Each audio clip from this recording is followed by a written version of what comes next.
Step up kids to the greatest show on earth. We are here in beautiful downtown Laurel. I'm your host Jeffrey, weather with Marlene, and lunch menu with Layla. Today is Friday, March 29th. Please stand for the Pledge of Allegiance.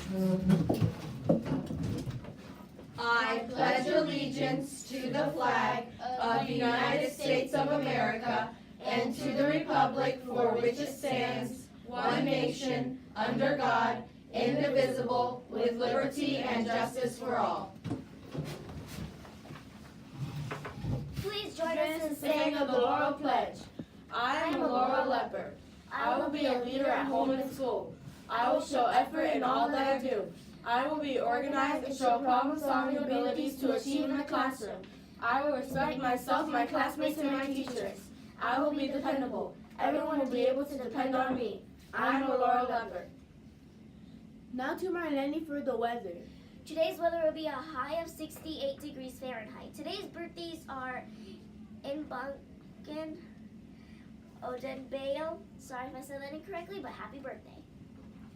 Thank you. Now to Layla for the lunch menu. Today for lunch we'll be having cheese pizza, turkey Italian cold cuts up, peanut butter and jelly sandwich cheese stick, cheese and veggie salad platter with savory crackers, celery and carrot sticks with dip, steamed sweet corn, and fresh apples. Thank you. Now over to Miss Lee. Good morning, boys and girls. So this is our last day for March. When we come to school on Monday, it will be April the 1st. So our word for the month of March has been honesty. And I have to say that we do have, the majority of our students are very honest at Laurel Elementary School, and we certainly do appreciate that. So we will have a new word for you on Monday. So today is a 2-hour early dismissal. Yesterday I had my peacemakers for February, and we'll have our March peacemakers soon. So we're going to start with Siphon. Sorry, Siphon. Go ahead, Siphon. There's the camera. Louder. My name is Stephen and I'm from Miss Dad class And why were you chosen peacemaker? because I was being good at school and listening to the teachers. All right, thank you. Next. Hi, my name is Xavier and I'm from Miss Carter's class Why were you chosen as a peacemaker? because I was being a respectful student to my teacher and my classmates. Wonderful. My name is Jay and I'm from Miss Fry's class and I think I was chosen because I've been nice to other students and been respectful when other kids are talking.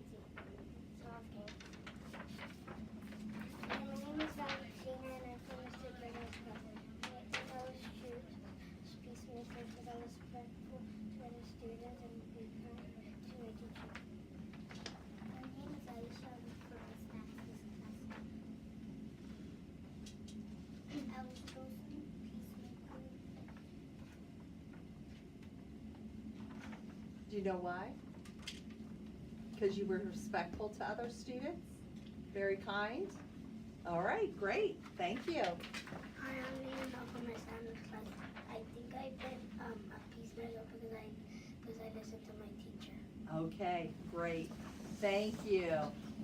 So we have another book today, The Lorax, and we will be able to vote from the 2 books this week. So welcome. Hi, my name is Helen, and I'm going to be reading the Lorax series.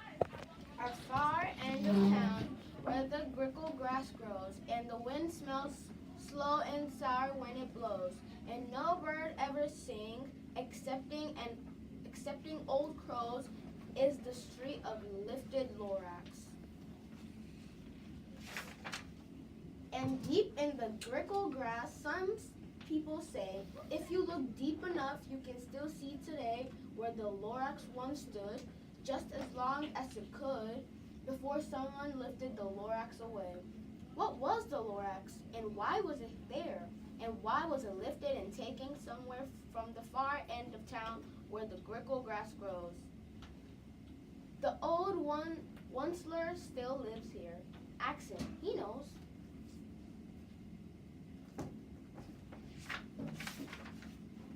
You won't see the Onceler. Don't knock at his door. He stays in his lurkin on top of his store. He lurks in his lurkin cold under the roof where he makes his own clothes out of muffled moof. And on special dank midnights in August, he peeks out of the shutters and sometimes he speaks and tells how the Lorax was lifted away. He'll tell you, perhaps, if you are willing to pay.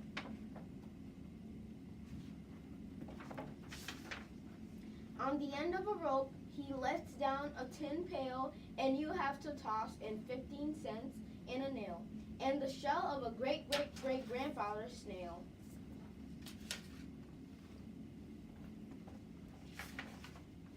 Then he pulls up the pail, makes a most careful count to see if you've paid him the proper amount. Then he hides what you've paid him away in his sleeve, his secret strange hole in his grooveless glove. Then he grunts, I will call you by, whisper my phone, for the secrets I tell are for your ears alone.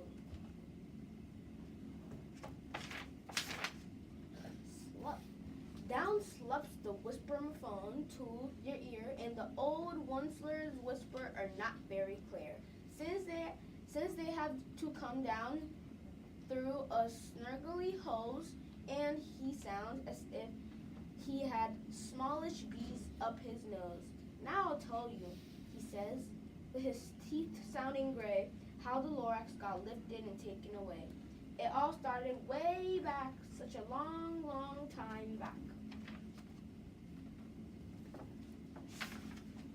Way back in the days when the grass was still green, and the pond was still wet, and the clouds were still clean, and the song of the swimmy winds rang out in space. One morning I came to this glorious place and first saw the trees, the truffle of trees, the bright-colored tufts of the truffle trees, mile after mile in the fresh morning breeze. And under the trees, I saw brown barbaloons frisking about in their barbaloon suits as they played in the shade and ate truffula fruits. From the Rapula's pond came the comfortable sound of the humming fish humming while splashing around. But those truffula trees, all my life, I'd been searching for trees such as these. The touch of the tufts was much softer than silk, and they had the sweet smell of fresh butterfly milk. I felt a great leaping of joy in my heart. I knew just what I do. I unloaded my cart.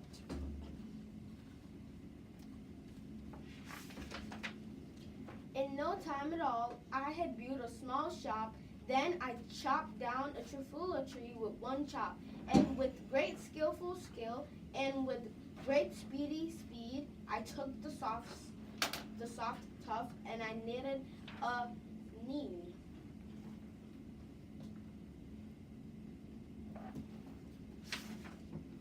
The instant I finished, I heard a gazump.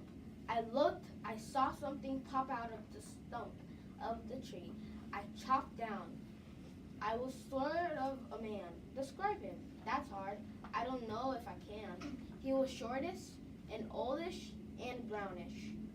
Mossy, he spoke with a voice that was sharpish and bossy.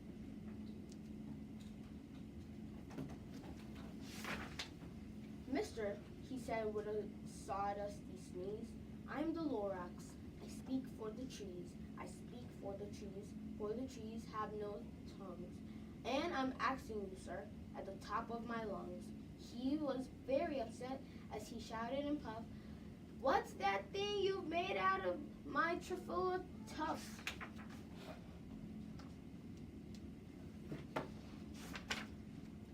Look, Lorax, I said, there's no cause for alarm.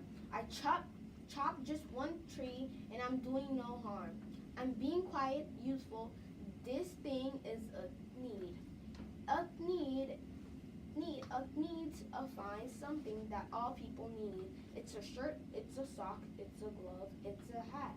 But it has other uses. Yes, far beyond that. You can use it for carpets, for pillows, for sheets, or curtains, or covers for bicycle seats. The Lorax said, "Sir, you're crazy with greed. There's no one on earth who will buy that full need.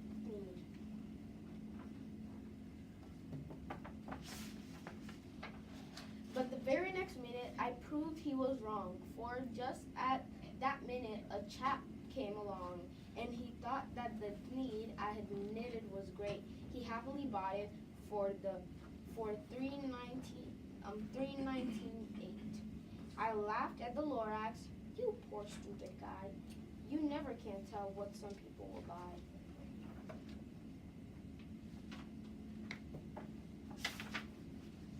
I repeat, cried the Lorax. I speak for trees.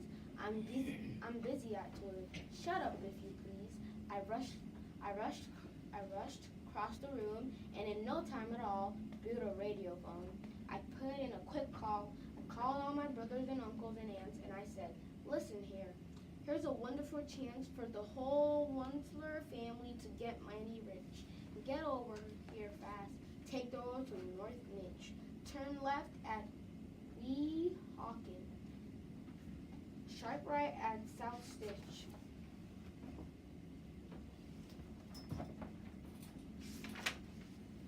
And in no time at all, in the factory I built, the whole Wensler family was working full tilt. We were all knitting needs just as busy as bees, to the sound of the chopping trifula trees.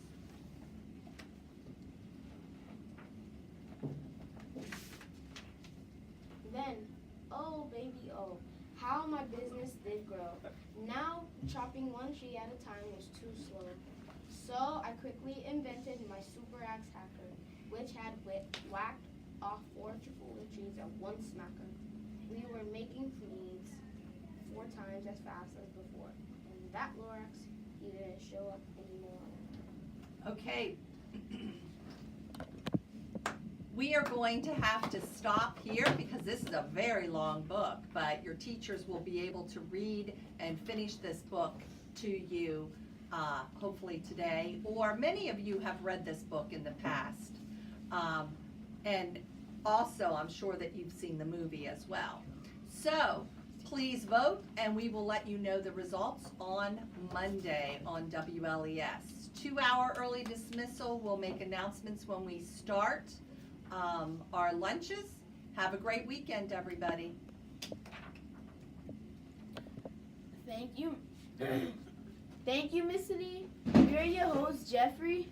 Lenny! Wishing you a great day.